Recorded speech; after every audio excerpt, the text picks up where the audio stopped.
नमस्कार विद्यार्थी मित्रांनो. 21 एप्रिल 2026च्या महत्त्वाच्या चालू घडामोडींच्या या विशेष विश्लेषणात तुम्हा सर्वांचं स्वागत आहे. MPSC आणि UPSCची तयारी करणाऱ्या प्रत्येकासाठी आजचा दिवस खूपच प्रेरणादायी आहे, कारण आज आहे राष्ट्रीय नागरी सेवा दिन. चला तर याच पॉझिटिव्ह एनर्जीने आजचे सगळे महत्त्वाचे मुद्दे आपण समजून घेऊया. आजच्या चर्चेत आपण 4 मुख्य भागांवर लक्ष केंद्रित करणार आहोत. आपण प्रशासन, आपल्या महाराष्ट्रातील विशेष घडामोडी, विज्ञान तंत्रज्ञानातील प्रगती आणि अर्थव्यवस्था व संरक्षण या क्षेत्रांतील महत्त्वाचे अपडेट्स पाहूया. चला सुरू करूयात. तर आपला पहिला विभाग आहे विशेष दिन आणि प्रशासन. खरं तर हे आपल्या देशाचा मजबूत पाया आहेत. आजचा संपूर्ण दिवस हा नागरी सेवांना समर्पित आहे आणि स्क्रीनवर जे दिसतंय ना, पोलादी चौकट, खरोखरच ही चौकट आपल्या देशाच्या प्रगतीचा कणा आहे आणि आज ह्याच सेवेतील उत्कृष्टतेचा आणि मेहनतीचा गौरव करण्याचा दिवस आहे. अगदी बरोबर. आज नवी दिल्लीत स्वतः पंतप्रधानांच्या हस्ते देशातील सर्वोत्तम प्रशासकीय अधिकाऱ्यांचा सन्मान करण्यात आला. जे सगळे या परीक्षांची तयारी करत आहेत त्यांच्यासाठी हे एक स्वप्न व ध्येय असतं, देशासाठी असं काहीतरी उल्लेखनीय काम करणं. आणि प्रशासनाचा आवाका किती प्रचंड असू शकतो याचं एक उत्तम उदाहरण म्हणजे आजपासून सुरू होणारी जनगणना.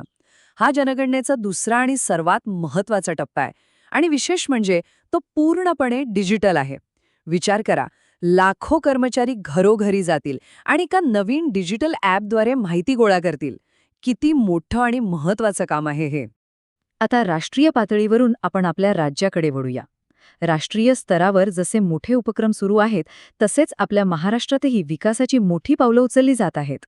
पाहूया महाराष्ट्रातील काही महत्त्वाच्या घडामोडी. महाराष्ट्रासाठी आज एक खूप मोठी घोषणा झाली आहे आणि ती आहे ऊर्जेशी संबंधित. सरकारने ग्रीन हायड्रोजन निर्मितीचा निर्णय घेतलाय. पण अनेकांना प्रश्न पडला असेल की हे ग्रीन हायड्रोजन म्हणजे नेमकं काय. सोप्या शब्दांत सांगायचं झालं तर ही आहे भविष्यातली ऊर्जा. म्हणजे सौर किंवा पवन ऊर्जेसारख्या स्वच्छ ऊर्जेचा वापर करून पाण्यापासून हायड्रोजन वेगळा करायचा. आणि सगळ्यात महत्त्वाचं, या प्रक्रियेत कार्बन उत्सर्जन शून्य होतं. म्हणजे ही पूर्णपणे पर्यावरणपूरक ऊर्जा आहे. हो, आणि हीच फ्युचर एनर्जी आता आपल्या महाराष्ट्रात मोठ्या प्रमाणात बनणार आहे. विशेष म्हणजे यासाठी विदर्भ आणि मराठवाडा या भागांची निवड झाली आहे. तिथे 2 मोठे हब्स उभे राहतील. आता याचा फायदा काय, तर दुहेरी फायदा आहे. एक तर या भागांचा विकास होईल आणि दुसरं म्हणजे लाखो तरुणांच्या हाताला काम मिळेल, म्हणजे रोजगार निर्मिती होईल. ऊर्जेच्या क्षेत्रातनं आता थेट खेळाच्या मैदानाकडे जाऊया. महाराष्ट्रासाठी आणखी एक अभिमानास्पद बातमी आहे. आगामी खेलो इंडिया यूथ गेम्स 2026चं यजमानपद आता अधिकृतपणे आपल्या महाराष्ट्राला मिळाले आहे. आणि ह्या स्पर्धा पुणे, मुंबई आणि बालेवाडीच्या क्रीडा संकुलात रंगणार आहेत. देशाच्या विकासात तंत्रज्ञानाची भूमिका किती महत्त्वाची असते हे आपल्याला माहीत आहे. चला तर मग आता बघूया भारताने विज्ञान आणि तंत्रज्ञान क्षेत्रात कोणती मोठी झेप घेतली आहे. ही खरंच एक ऐतिहासिक बातमी आहे. आपल्या पुण्याच्या सीडॅकने परमशिवा नावाचा पूर्णपणे भारतात बनवलेला एक नवीन महासंगणक देशाला समर्पित केला आहे. आता ह्याची ताकद किती असेल याचा अंदाज लावायचा झाला तर असं समजा की आपल्या घरातल्या कम्प्युटरपेक्षा ह्याची आकडेमोड करण्याची क्षमता लाखो पटींनी जास्त आहे. आता प्रश्न येतो की एवढ्या प्रचंड शक्तीचा वापर नक्की कुठे होणार, तर ते ह्या स्लाइडवर दिसतंय. सगळ्यात महत्त्वाचं म्हणजे हवामान अंदाज. विचार करा, हा महासंगणक वातावरणातील प्रचंड डेटाचं विश्लेषण करून चक्रीवादळ किंवा मान्सूनचा अगदी अचूक अंदाज देऊ शकतो. इतकंच नाही तर वैद्यकीय संशोधन आणि AIच्या विकासालाही यामुळे प्रचंड गती मिळणार आहे. आणि आता एक बातमी अशी आहे जिचा थेट संबंध आपण नुकत्याच पाहिलेल्या परमशिवाशी लागू शकतो. नासा आणि इस्रोच्या संयुक्त मोहिमेतील निसार नावाच्या उपग्रहाने हिमालयातून पहिला हाय रिझॉल्युशन रडार डेटा पृथ्वीवर पाठवला आहे. तर मग प्रश्न हा आहे की निसारने पाठवलेला हा डेटा इतका गेम चेंजर का मानला जातोय. याचं कारण म्हणजे हिमालय. तिथल्या हिमनद्या किती वेगाने वितळतायत याचा अगदी अचूक डेटा तो आपल्याला देतोय. पण विचार करा, हा डेटा प्रचंड मोठा असणार, तो प्रोसेस कसा करणार. आणि इथेच एंट्री होते आपल्या परमशिवा सुपर कॉम्प्युटरची.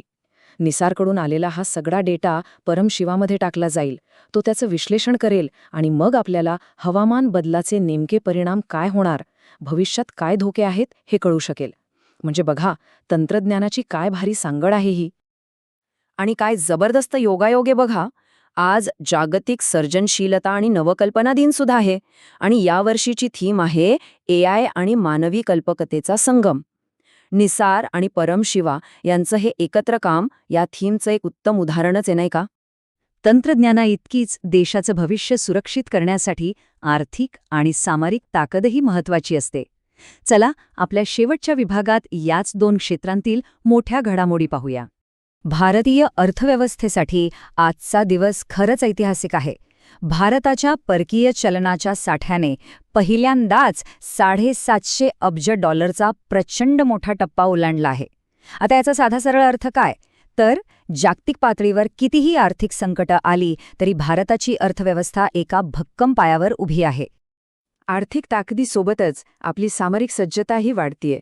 हिंदी महासागरात चीनचा वाढता प्रभाव रोखण्यासाठी भारताने फ्रान्ससोबत एक खूप मोठा संरक्षण करार केला आहे. या करारानुसार अणुऊर्जेवर चालणाऱ्या 6 अत्याधुनिक पाणबुड्या आता भारतातच तयार केल्या जाणार आहेत. हे मेक इन इंडिया आणि आपल्या संरक्षण सिद्धतेच्या दिशेने एक खूप मोठा पाऊल आहे. आणि आता शेवटची पण आरोग्याच्या दृष्टीने अत्यंत महत्त्वाची बातमी. आपल्या सगळ्यांच्या आयुष्मान भारत हेल्थ अकाउंट म्हणजेच ABH कार्डला आता आर्टिफिशियल इंटेलिजन्सची जोड मिळाली आहे. हे कसं काम करणार? तर हे AI तुमच्या जुन्या मेडिकल रेकॉर्डचं विश्लेषण करून भविष्यात तुम्हाला मधुमेह किंवा हृदयविकारासारखे आजार होण्याची शक्यता आहे का याचा अंदाज वर्तवेल. यालाच प्रेडिक्टिव्ह हेल्थ केअर म्हणतात. म्हणजे आजार होणं आधीच आपण काळजी घेऊ शकू. तर महासंगणक आणि उपग्रहांचा ताळमेळ, $750 अब्ज मजबूत अर्थव्यवस्था, संरक्षणातील आत्मनिर्भरता आणि AI आधारित आरोग्यसेवा. आजच्या या सगळ्या घडामोडी पाहिल्यावर एक प्रश्न मनात येतोच. तंत्रज्ञान आणि संरक्षण हेच भारताच्या भविष्याची 2 प्रमुख इंजिने ठरणार आहेत का? यावर नक्की विचार करा. पुन्हा भेटूया पुढच्या विश्लेषणात.